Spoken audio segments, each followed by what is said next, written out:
या देवी सर्वभूतेषु बुद्धिरूपेण संस्थिता नमस्तस्यै नमस्तस्यै नमस्तस्यै नमो नमः। श्रोता बंधुओं, आज श्री रामचरितमानस के कतिपय व्यवहारिक प्रसंगों पर अपना मंतव्य प्रस्तुत करने हेतु आप सबके समक्ष पुनः समुपस्थित हूं। गोस्वामी जी महाराज द्वारा रचित श्री रामचरितमानस में अनेक ऐसे प्रसंग, अनेक ऐसे उद्धरण सन्निहित हैं जिनके अनुश्रवण मात्र से हमारी अनेकों समस्याओं का समाधान हो सकता है।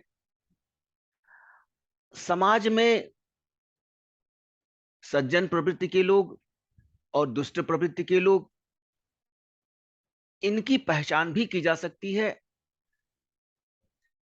त्रेता युग में भगवान श्री राम ने अवतार लेकर इस धरा को राक्षसों से विहीन कर दिया था।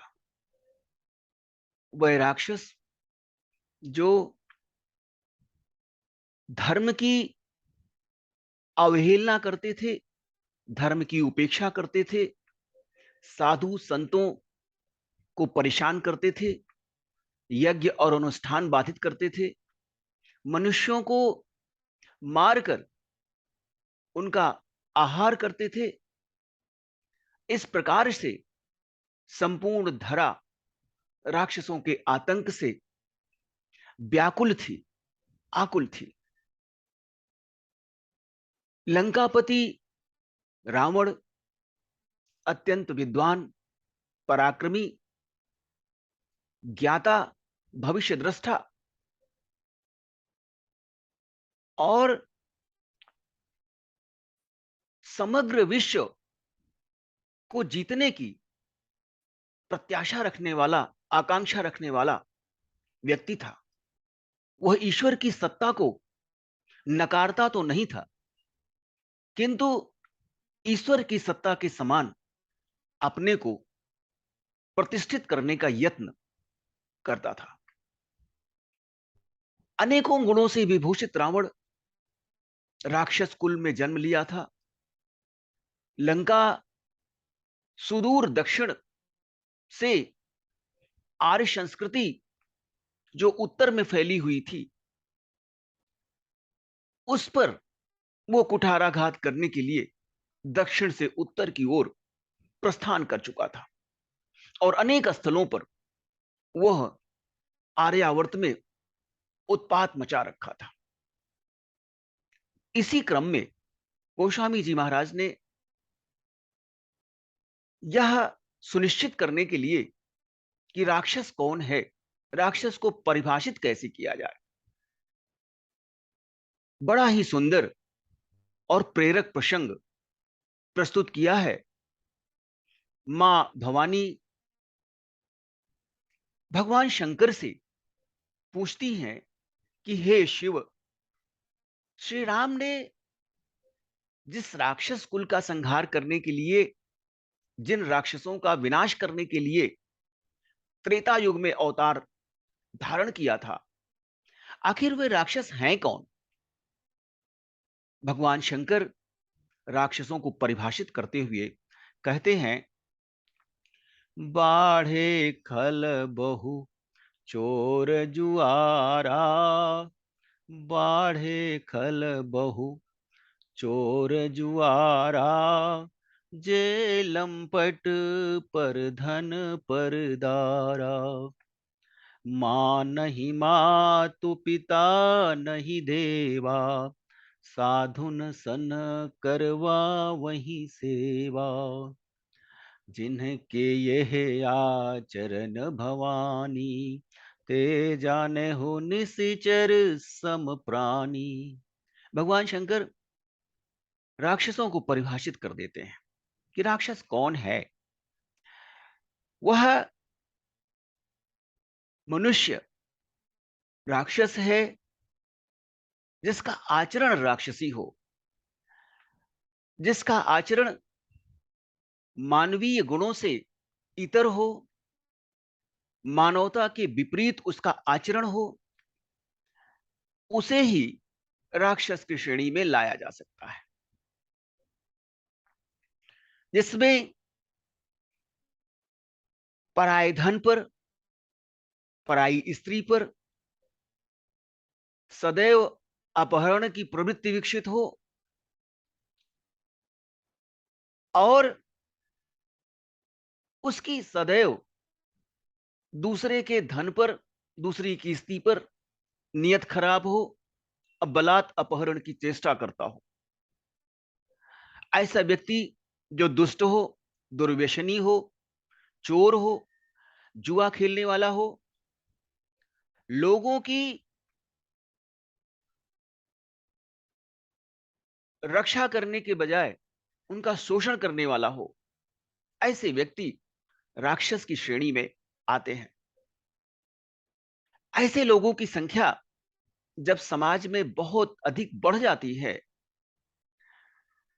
लोग माता, पिता और देवता का तिरस्कार करने लगते हैं, माता पिता का अपमान करने लगते हैं, उन्हें घर से निष्कासित करने लगते हैं तथा साधु सेवा से विरत होते हैं, साधु संतों का अपमान करते हैं, यहां तक कि साधु और संतों से अपनी सेवा करवाने लगते हैं। जिनका यह आचरण होता है, ऐसे आचरण वाले प्राणी राक्षस की श्रेणी में आते हैं।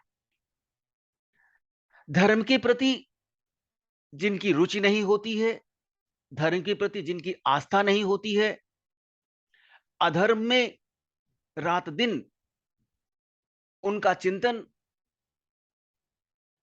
उद्वेलित होता रहता है, धर्म और अधर्म के मध्य विभेद मना स्थिति से वो नहीं कर पाते हैं। ऐसे पातकी लोग जो रात दिन स्वार्थ चिंतन में संलग्न हैं, ऐसे लोग ही राक्षस की श्रेणी में आते हैं। धर्म के प्रति जिसे आस्था होगी, धर्म के प्रति जिसे सम्मान होगा, माता पिता के प्रति सेवा भाव होगा, गुरु के प्रति सेवा भाव होगा, साधु संतों के प्रति जिसे सेवा भाव होगा, वह मनुष्य राक्षसी प्रवृत्ति से सदैव मुक्त रहेगा। राक्षस कोई अलग प्रजाति नहीं है, यह एक धर्म है जो मानवेतर धर्म है और सदाचार से दुराचार की ओर, अहिंसा से हिंसा की ओर, सत्य से असत्य की ओर, भलाई से बुराई की ओर अग्रसर करता है। वही राक्षस धर्म है और उसी का अनुसरण करने वाले लोग राक्षस हैं। समाज में ऐसे लोगों की संख्या अनवरत रही है और सदैव रहेगी। यदि समाज में अधर्म नहीं होगा, पाप नहीं होगा, बुराई नहीं होगी, तो धर्म का अस्तित्व भी संकट में पड़ जाएगा। इसलिए ये परस्पर प्रतिद्वंदी स्वभाव, परस्पर प्रतिद्वंदी व्यवहार समाज में अनवरत विद्यमान रहते हैं। जहां अच्छाई होगी वहां बुराई भी होगी, जहां सत्य होगा वहां असत्य होगा। इस लोक में जो मृत्यु लोक है, यहां पर दोनों प्रवृत्तियां साथ साथ चलती हैं और यहां तक कि प्रत्येक प्राणी में, प्रत्येक मनुष्य में दोनों प्रवृत्तियां एक साथ विद्यमान रहती हैं।